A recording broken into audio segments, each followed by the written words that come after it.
I just started using a digital calendar this year, 2025. That is what a nonprofit leader, PhD, seasoned, respected, that's what this leader told a bunch of us on a Zoom call the other day. And I'm thinking, okay, Jane, you are built different than me because I would have missed 37 meetings and my dog's vet appointment by now without my digital calendar. Turns out she's been using the Frankly Covey organization system for the last 20 plus years. And I get it. I really do. The system really works. I used to use one myself for many years. Think of part calendar, part life coach in a binder.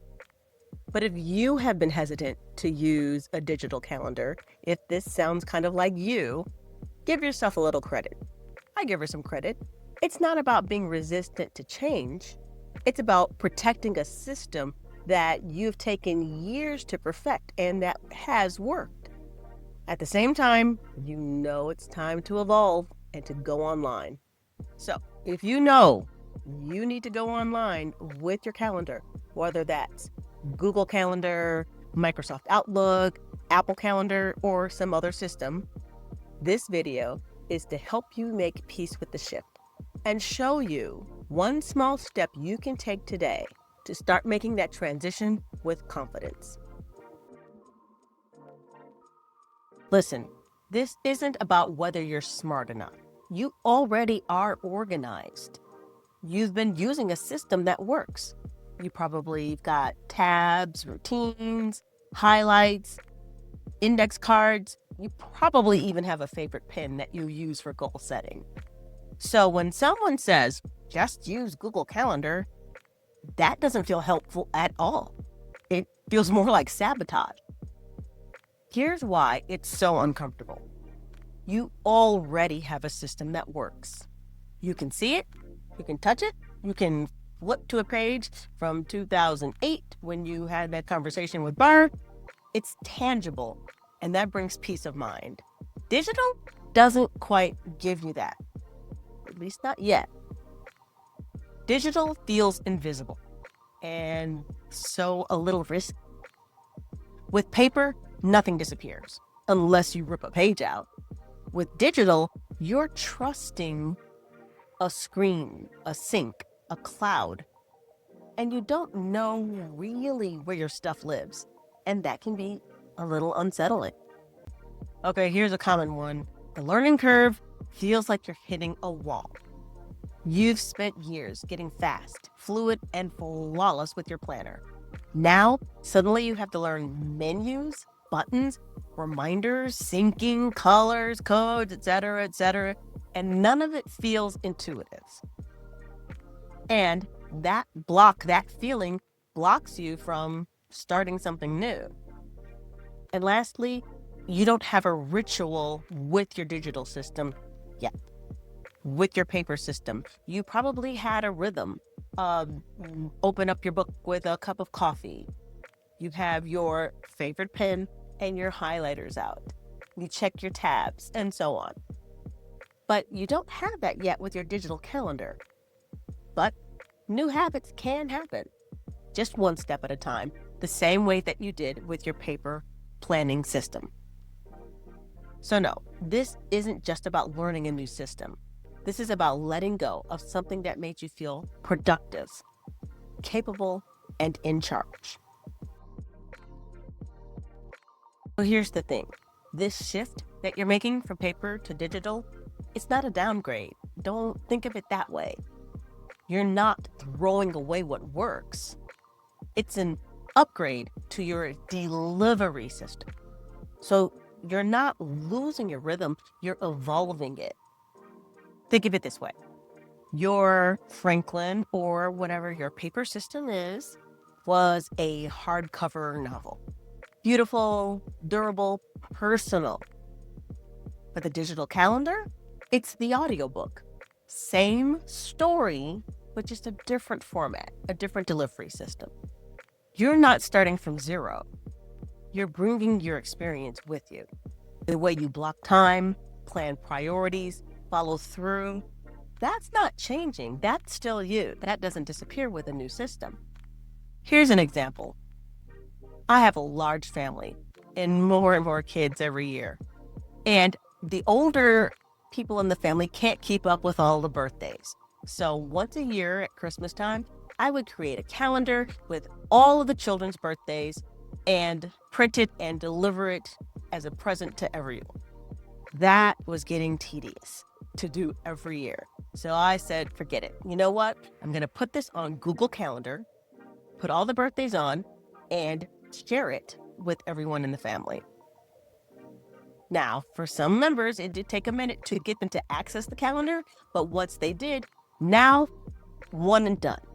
When there's a new addition to the family, I add that new kid to the calendar. And in fact, the calendar is even better because now I've got birth years and favorite presents sometimes that I add into the calendar. I think because of this calendar, more kids have probably gotten more gifts because now the adults remember when their birthday is. Thank you, Aunt Tracy. Hey, if you're curious to know how to set up a birthday calendar, leave me a comment. I'll do another video about it. So yes, making that transition from paper to digital, it's gonna feel clunky at first.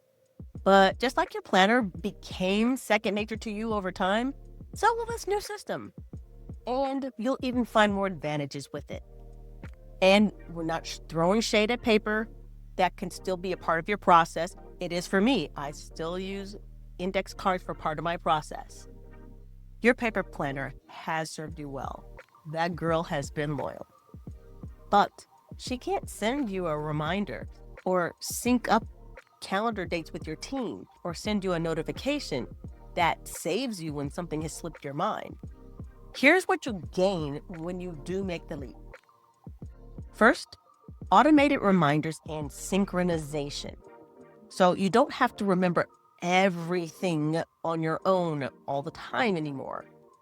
Your calendar will ping you before meetings, whether you're on your phone, your tablet, your computer, or just sitting on the couch. No sticky notes all over the place. Second, you can set recurring events, which will save you time. Weekly meetings, check-ins, reports, regular appointments. Set it once. And whether it's a daily, weekly, monthly, quarterly, annual, or some other time frame event, once you set it, you're good, you're done. No rewriting from one spot in your planner to the next spot. No more wondering, did I reschedule that yet? One time you set it and it's done. Third, you can access your digital system from almost anywhere. No more finding the right bag that's the right size to fit your paper system, especially if you were using a binder system like Franklin. If you left your paper system somewhere, you forgot it at home or you left it back at the hotel room, you're kind of dead in the water. But now you're not when you have your calendar online. You can pull the same calendar up on several different devices, whether it's your tablet, your phone, your laptop, somebody else's laptop. It's accessible to you almost anywhere. And fourth, collaboration is so much easier. The process becomes so much more painless. Need to set up a meeting with your virtual assistant or book a client call? Now you can just send them an invite. No more sending 12 messages back and forth to finalize a time that works for both of you. And no more double booking. Digital doesn't just organize your time, it amplifies it, giving you a organizational superpower.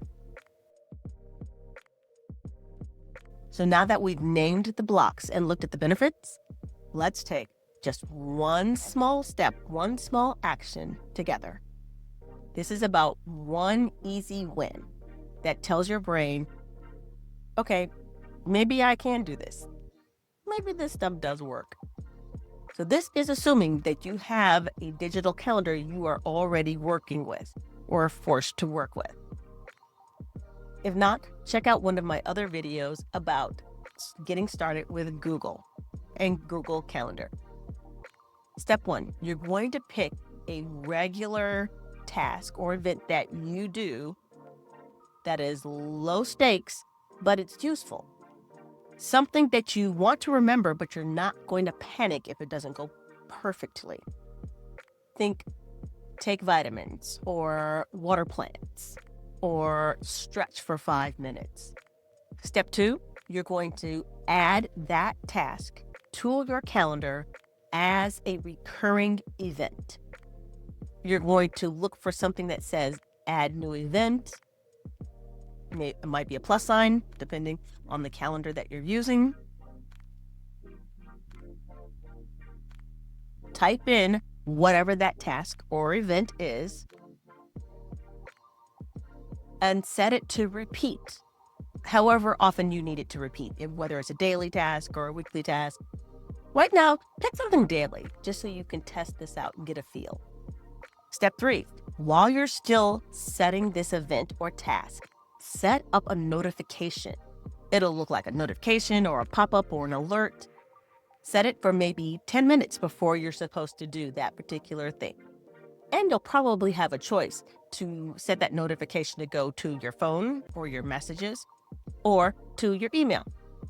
Do whichever one works, or both. Step 4, at the end of the week, reflect. Did this work? What felt good?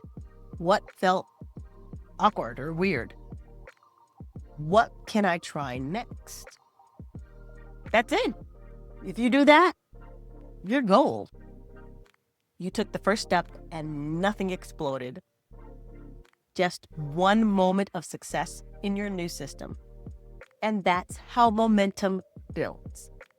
You just need to build one habit at a time. And you're already doing the hard part. You decided to try. Hit the like if you found something here that was helpful.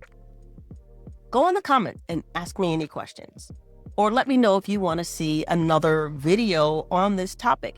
Maybe one on the different types of calendar systems like Microsoft Outlook or Google Calendar or Notion. And subscribe if you want to see more videos like this. If you want this video in written format, download my free 7-day digital calendar confidence sheet. And if you'd rather not figure this out all on your own, reach out. You can grab a free tech call with me.